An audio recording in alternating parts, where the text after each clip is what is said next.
What's up, everybody? This is Jay the Wanderer with Oakland Latinos Unidos, aka Oakland Latinos United, the voice of the Latino community in the Bay Area, California, YouTube, and beyond. Well, I'm on here with a new video for you to enjoy, and this video is going to be about something somewhat of a controversial subject with a lot of Mexicans and Chicanos. But whether they like it or not, I'm going to make this video. And there's a lot of people that are going to agree with me and already know about this subject. Okay. At the Oakland Museum here in Oakland, California, there's an exhibit right now that was brought from Chicago by a museum called, believe it's called the Chicago Mexican Museum of Art, something like that. And they made this big study, and they made an exhibit about the African presence in Mexico, which is what it says right there. This is the actual poster for the advertisement of their exhibit. Basically, I guess they took their exhibit on tour, and they went through all kinds of different cities, and they hit Oakland. Yay! They came to Oakland, the Oakland Museum. It's a pretty good exhibit, believe it or not. I went to see it. I've went to see it twice already, and I'm going to go see it August, I believe, 4th, because they're going to have like a little celebration for it. And it's basically about the unknown history of the Africans in Mexico, or African influence, or African slavery, or African anything in Mexico. Because usually when we think about Mexico, we never associate Africa with Mexico, ever. And no, I'm not Afrocentric or nothing like that. I'm just going to tell a story that's real. You know what I mean? That many Mexicanos, Chicanos, many of us raza always deny, but it's obviously there. Basically, the exhibit is about African slavery in Mexico from the Spanish conquest all the way to the Mexican Revolution, which was in 1810, I believe, or 1820. I forget. Oh, well. But I believe it was 1810 when the revolution started. Well, basically, it's about African slavery and the influences of Africans that was brought to Mexico. And I'll show you some pictures while I talk about the subject. Here's some pictures of at the museum. Here's a picture of, I can't remember what that is. It's a picture of something. And here's a picture of Yanga. Yanga. Let's talk about Yanga. Yanga was a slave who was brought from Africa. According to some records, it was believed he was some kind of a prince or a king in Africa. Some believe he was from an area of Africa called Gabon today.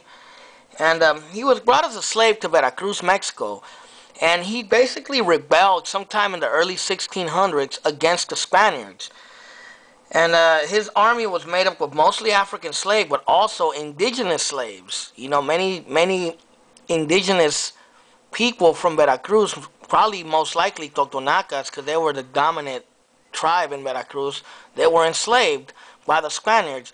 They rebelled against the Spaniards and headed up towards the hills of Orizaba, which is a mountain towards, I believe, the western side of Veracruz state. I've been to Veracruz, by the way. But basically, they hid in this area, and they attacked, basically, Spaniards that were trying to get from Veracruz, which was the principal port, to Mexico City. And they were so successful that the Spanish tried to defeat Yanga and his army, but they couldn't. So basically, they made a treaty with the Spaniards, and they told Yanga, as long as you leave our caravans and our people alone, we'll leave you alone and live in peace. So basically, Yanga and his community became the first free town in America, supposedly. I guess the first free town in the Americas. And the Yanga Rebellion is something that not very many people know about. All you have to do is look up Gatsquari Yanga. And this is basically a statue of Yanga, which is in the city of Yanga in Veracruz, which is named after him. So all you got to do is just look up the history, and it's there. Yanga was probably one of the first, revolutionaries in Mexico. And here's a depiction of Yanga's rebellion, which is a more modern drawing. These pictures were actually taken at the Oakland Museum. And basically, you know, the exhibit shows about all kinds of things, about how, you know, Africans were brought to Mexico in large numbers, mostly the states of Veracruz and Guerrero, but also you got to look at the states in between: Mexico City, Zacatecas, Michoacan, Guanajuato, Morelos. Most of the central states have a very strong African presence. Not strong African presence, but you see the influence there, especially Veracruz and Guerrero. Me personally, I started studying about the African history and presence in Mexico a long time ago, probably way before this was done. And the reason I started doing this was because I used to question a lot of things. Here's a picture of a girl from Veracruz who was in the Mexican Revolution in 1910. This picture was taken sometime between 1910 and 1920, which was the Mexican Revolution, and she was from Michoacan, and you could obviously see that she is of African descent. But my family in Mexico came from Michoacan, and when I was younger, I had an uncle and I had a couple of cousins that had African features. They looked black to some degree. They had African features in their noses, their lips. Their hair was real kinky. It grew into an afro naturally. And I used to have another cousin who basically had a fucking jerry curl as hair. His hair was like a jerry curl naturally. So I used to question this. I used to wonder why why they looked black and why they had an African look to them. And mind you, they were not 100% related to me because their parents looked more African than my family. Because my family doesn't look as African. I don't think we have African blood in us. We might. I wouldn't, deny it, knowing the history of Mexico. But some of my relatives that had different moms and dads that were married into my family, they had African look. They kind of look kind of like this girl. One of my uncles looks kind of like that, resembles a lot like this girl in this picture.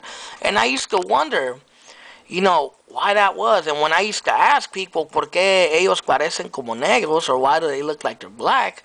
People would automatically assume, oh, they're Indian, they're Indios. That's always, you always hear that in Mexico when you say someone is dark. Son Indios.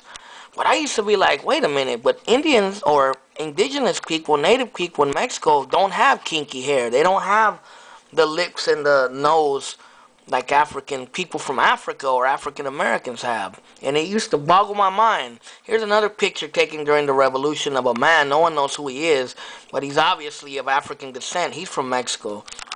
This was taken at the museum.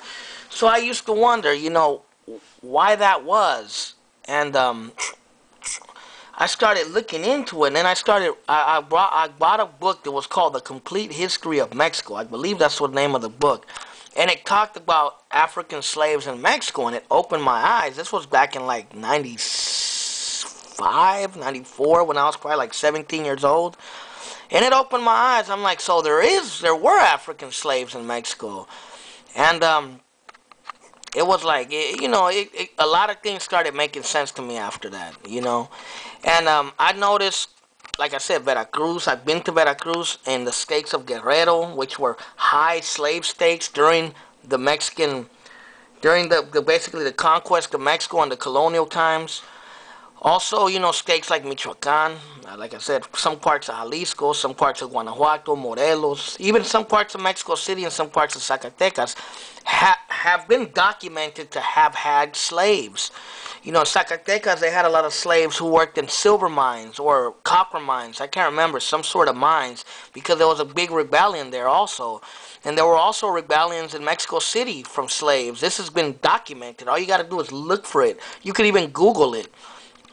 And in Michoacan, I guarantee you there were slaves there, because there are many people in Michoacan that have African-type features.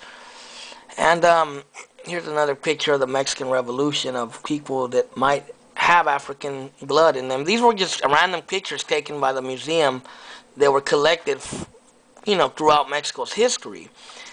And, some people might ask, why is it there are no Africans in Mexico, or people that are obviously black? Well, I'll answer that. Because Mexico, it did have something called the caste system, which was similar to a segregation some way. But the only thing, interracial marriage was never really forbidden in Mexico. So many of the slaves that came, just like many of the Spaniards that came, didn't have women for them to marry, so many of them would marry indigenous women. And the African women that were brought to Mexico, many of them worked as indentured servants, or they worked, in houses as maids, as nannies, and stuff like that. So many of them became lovers with Spanish men, and it kind of created this mixed society. That's why many of the obvious African features disappeared to some degree because of extreme racial mixing. And this did happen in Mexico. This is where the terms like mestizo, mulatto, sambo, and stuff like that came from the caste system, which was a system put in place by the Spaniards. But I'm out of time. I'm going to make a part 2 of this video, and then I'm going to show you an actual video that I took at the museum. And basically, I didn't get to finish it because the fucking security guard told me I wasn't allowed to film in there. But I got pretty good footage. But I'll be back. I'm going to make a part 2 of this video, and I'm going to explain to you a little more about the African presence in Mexico. So I'll be back. Jay the Wanderer signing off.